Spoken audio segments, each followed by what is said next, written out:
We are back. Thank you for sticking around. It is Postgame here on the Kings Broadcast Network. My name is Jordan Kiss, joined by Associate Coach Chris Klack in the home opener. A tough 6-5 loss for the Kings, but a good third period comeback, just falling a goal short.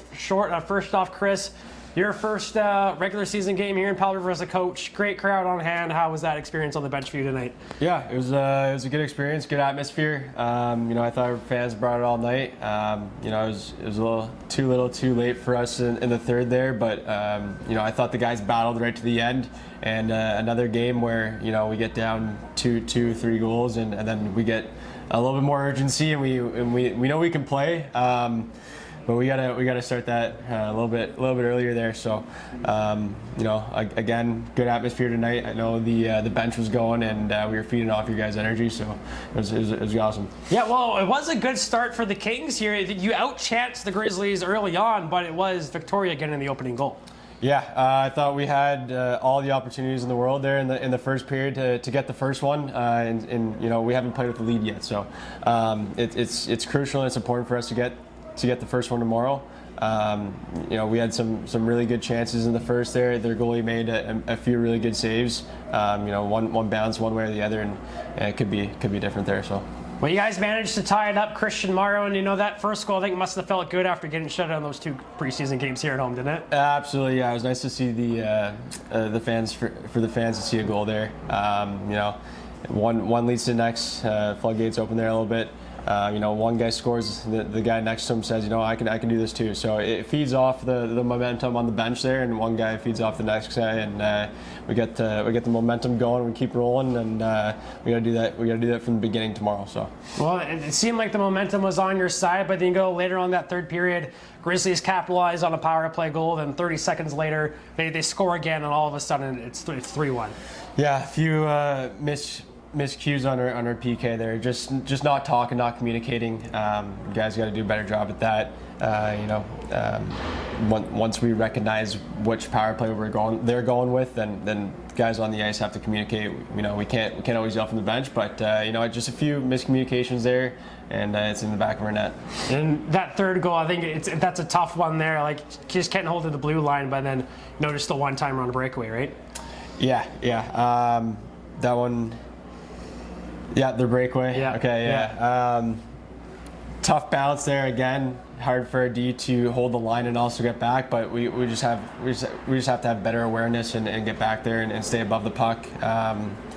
Tough read for Flems there, but yeah, just a one-timer off the power play there, or breakaway. Well, you go into the second period, you get back within one. Christian Morrow steps up Michael Mardula, who's had no issue scoring now as a full-time King, and it seems like things are going back your way. But did it feel like you guys were getting back into it after that 3-2 goal? Yeah. Like you said, Morrow set up Mardula there. Mardula with another goal, his third in the last 3 games, I believe. But that was huge. Momentum again on our side. We're within one. That's one shot away there. Of getting another one. I know again we were pressing them. The vibes and the talk on the bench was really good. The guys are starting to believe and trust in each other, and another bounce doesn't go our way. Take a penalty there, I believe. But yeah, that's how quick the momentum shifts. But we just got to keep on responding and bouncing back, shift after shift, winning each other's shifts, and just taking one battle, one shift at a time, and focus on winning them. But what happened in that second period? Because after that, offense was hard to come by, and the Grizzlies were just controlling things in the offensive zone, and again, they got rewarded with 2 goals. Yeah. Again, just communication. I think I'm gonna keep on coming back to that because we need a little bit more of that. But one goes in. We need that next shift after a goal to be a response shift, and we need to get the momentum right back. We got a few shifts in a row there that we were kind of in our own zone, and we were just kind of weathering the storm. But just little plays where we're getting over the red line. We got to get it deep. We got to get a change. We got to get fresh guys on the ice, and we got to get rolling again. So we got stuck there in the mud a little bit. But again, I liked our guys' response, and we need more of that. So yeah. Well, at third period, tough start with the Grizzlies making it 60-25 seconds in. A few minutes later, you call the timeout, and that seemed to be to be the beginning of the turning point in the third period. What was kind of said in that timeout to rally the guys? Yeah, I think it's just a little bit of motivation, but at the end of the day, we need some internal motivation as well with the guys on the bench. But we're a couple of shots away. We get it. We get one. We get the next one. We get the next one. The guys start to believe that we can do it. It's just it's the game's never over until it's over, and we saw that last game. So it's unfortunate that right now we start to get our mojo going when we fall behind. Where if we can bring that from the start of the puck drop or before we fall behind, I think we're gonna have a lot of success. But it's just the game's not over until it's over. There's no quit in our group the last few games. So we're happy with the work ethic. We're happy with the compete level. It's just those little mental mistakes, little breakdowns, and in communication is the biggest thing right now. Well, let's kind of go through those third period goals. First off, Thomas Belzile coming off a great preseason, feeds it over to Trey Peck. And 5-hole at one time and in the back of the net. Yeah, so that was one of the things we talked about in between intermissions was when we make that pump fake or make that quick play backdoor or across the crease or across the slot, we got a one-time puck, so we got to get it on and off our stick quick. The goalie did a good job squaring up the pucks, and he's pretty quick to his back post. So to negate that and get past him, we need to catch and release pucks very quickly, or one-time pucks. So that's something we talked about, and Belzy made a great play there to Peck, and it's back in the net, right? Yeah. Then 5 minutes later, Brendan Giles denied on a breakaway, but you stick with the play, and Max Jelinek puts it in, and all of a sudden, 10 minutes to go, it's a 2-goal game. Yeah. Again, great back pressure. We reloaded through the middle there. We created a turnover. Giles breakaway, and the play's not over till the whistle goes. So Jelly follows it up and gets rewarded there.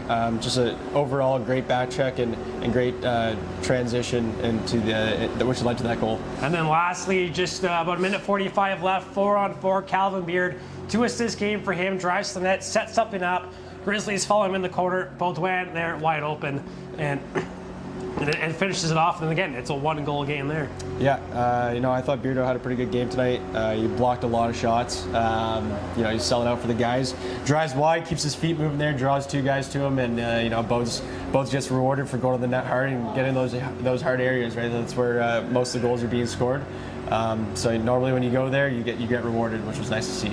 And then at the end, you do get a couple looks with the extra man out, but their goalie Oliver Ashton with a couple big saves. But again, you've liked to compete all day long, and you just couldn't find one more there at the end. Yeah, one shot away there, and we had that shot. We got our look. We had a really good look at the end there. I think Axe passed it to the one-timer side, and the goalie made a really good save. That goes in. It's a different story. We're headed in overtime. We have all the momentum, and even in that scenario, we had all the momentum. So we just got to translate that to our first shift tomorrow night. And the overlying theme of today and really the preseason has been a 60-minute effort. And it's easy to say 60-minute effort, but really to get that 60-minute effort tomorrow, what needs to happen out there? Yeah, it's tough to play a full 60 minutes, but it's a non-negotiable. That's what we expect. But just being prepared right from the get-go. And you're gonna have moments where you might lose the momentum, or you might have a few downshifts, but we got to snap right back in, be communicating on the bench, and we got to create that energy for ourselves. Obviously we're at home here, so we expect to win tomorrow. We got to get that win. Well, it's Kings and Grizzlies one more time. 5 p.m. puck drop here from the Hat Park Arena. Chris, thank you very much for your time. Your post game. We'll speak to you again tomorrow. Thank you very much.